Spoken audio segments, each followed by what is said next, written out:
Hello.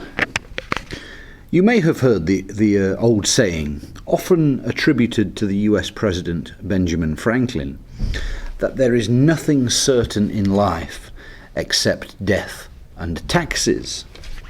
Very true, I suppose. I look at my salary slip most months and mutter something to myself about the difference between the gross salary and the net amount that goes into my bank account. I remember working in Saudi Arabia and receiving a tax-free salary. How nice that was. Nobody enjoys paying taxes, but they are essential unless you live in somewhere like Saudi Arabia, where the oil revenues allow the state to function without the need for taxes. So today I thought we'd look at how tax varies around different countries.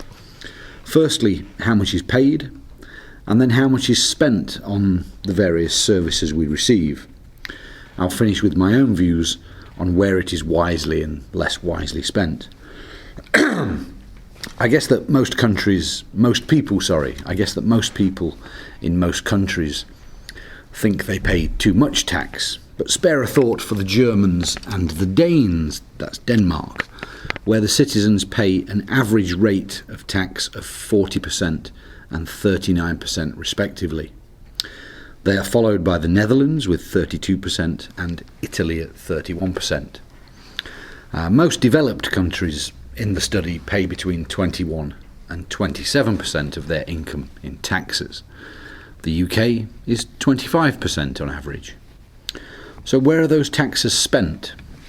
Well, between 25 and 45% of taxes are spent by most countries on what we call helping others. That is, welfare, pensions, unemployment benefits, etc. As an example, although I work, I still receive about £130 per month in child benefit. That's a payment from the state for having children. The Germans and the Danes, who pay the most tax, also spend the most on welfare, around 40%. So perhaps the extra tax they pay is offset by better benefits that they receive. In the Netherlands and the UK, the percentage of welfare spending is about 30%. I should add here, however, that certainly in the UK the government is trying to reduce this spending through severe cuts to welfare for those people who are struggling to make ends meet. In addition, some people refer to the pension black hole. As people live longer nowadays and continue to receive a pension until their death, the amount spent per year on pensions alone costs over £100 billion, and that is predicted to increase dramatically in the future. The state, in effect, cannot afford to pay for pensions, but has no choice in the matter. So there's quite a financial conundrum there for people to solve. Interestingly, the USA has the lowest bill for helping others at about 20%, perhaps because of their healthcare situation there, whereby, at the moment at least, citizens must pay for their own healthcare unless it is provided by their employer. Neoliberalism at its finest. The second biggest expense for the state in all countries is essential services like health, education and public amenities like road and infrastructure. This is between 30 and 40% for most countries in the survey. I think these are things that we all agree to pay for without too many complaints. Street lights, roads, children's education, libraries, green spaces, rubbish collection. All of these things make our lives more pleasant. The fact that we only really notice them when they are not available is testament to the efficiency of the operations behind them. For example, I remember living in Leeds in Yorkshire when the rubbish collectors went on strike, so they refused to work for nearly a month because of a pay dispute. The rubbish that built up along our street was very unpleasant. It was smelly, it was dirty, really not nice.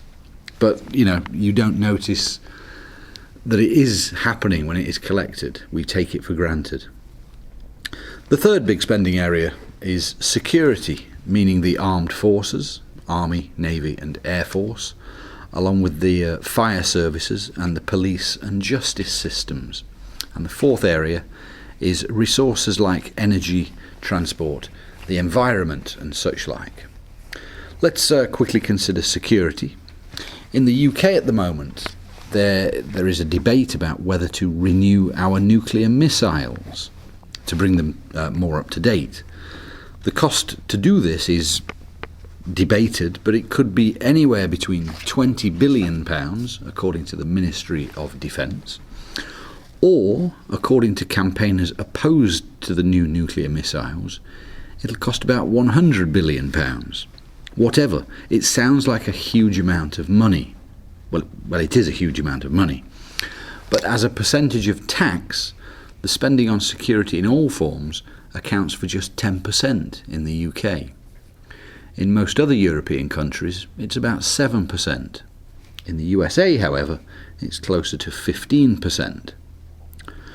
Most countries spend a little bit more on education than they do on security. Denmark and Sweden spend more than twice as much on educating people as they do on defence. The UK is similar to most of Europe, with about 3% more on education than on security. In the USA, however, it's about equal.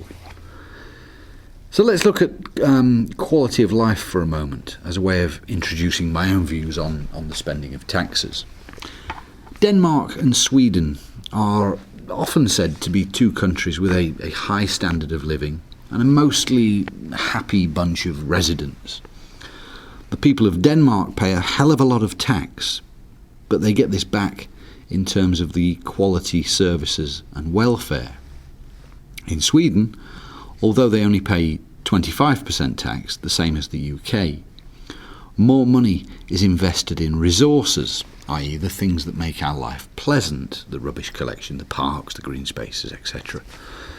So if I were in charge of the tax revenues in the UK, I'd reduce the amount spent on defence and increase the amount spent on welfare and education. That seems to me to create the best type of society. After all, who's going to invade the UK? It's not like the weather's nice, and we don't have much in the way of natural resources now. So all this spending on defence and nuclear weapons seems a little bit of a waste of time to me. Now I'm interested to know what you think. Is spending on the military a useful expense? Should the state help those who cannot find a job? Should parents receive money for having children? Should healthcare be free? So let's discuss that. Thank you.